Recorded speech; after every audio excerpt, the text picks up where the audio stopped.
Our visualization system is designed to assist the disaster management process. This is what the whole system looks like, which consists of spatial sentiment or bot distribution, name entities, popularity and polarity, temporal sentiment variation, and network of users and bots. We use tweets about Hurricane Sandy as an example. The map view can help users gain insights about the spatial distribution of tweet sentiment as well as the probability they are posted by a bot. Here we have the map where states are colored differently. Blue color represents positive sentiment and red color represents negative sentiment. We also used green circle glyph to visualize cluster of tweets. The intensity of green color is based on the probability of its tweets being posted by a bot. Clusters could be expanded as we click on them.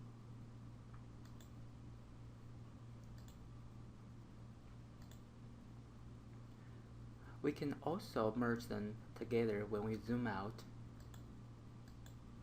Details of the sentiment and bot information for clusters or states could be shown on the information box located in the corner whenever they are hovered by mouse.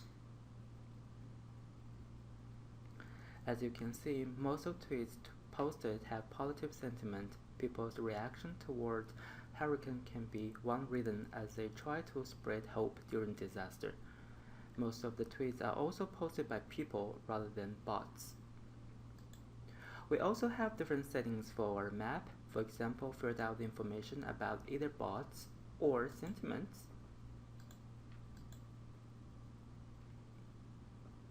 Or we can just visualize information about tweets with either positive or negative sentiment.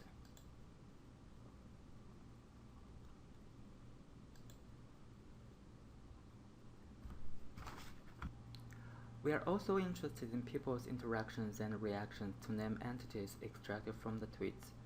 Name entities are those predefined categories of entities such as organizations, locations, and person.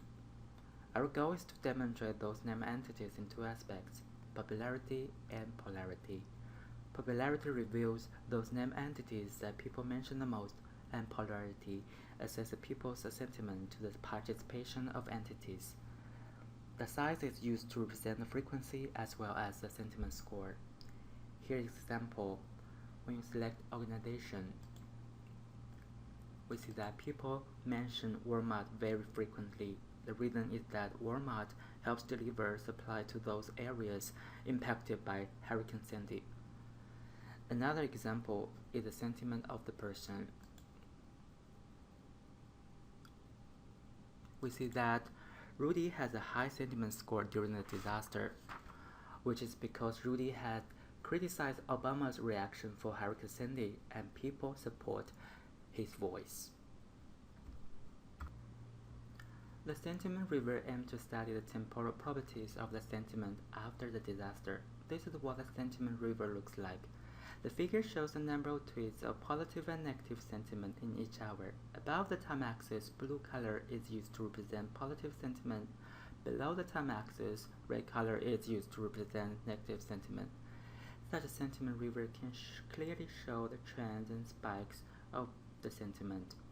To see what people are talking about, we extract the key phrases from the tweets of different sentiment using the automatic keyword extraction algorithm, which is more informative than using the most frequent words.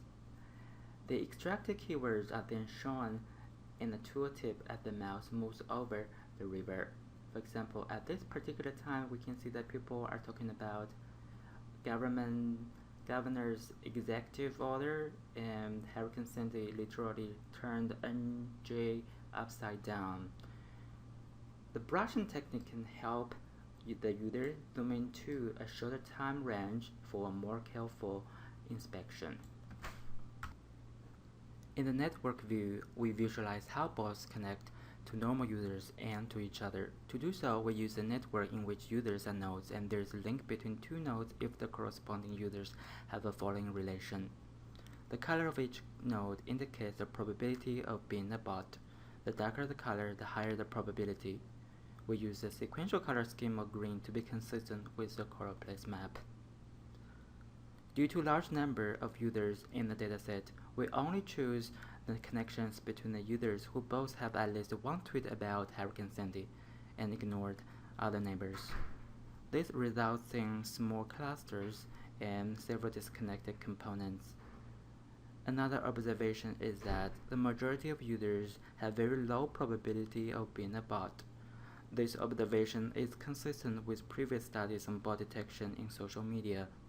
For example, on Twitter, around 9 to 15% of users are expected to be bots. Moreover, it is possible to see the username and probability by hovering the mouse over the nodes.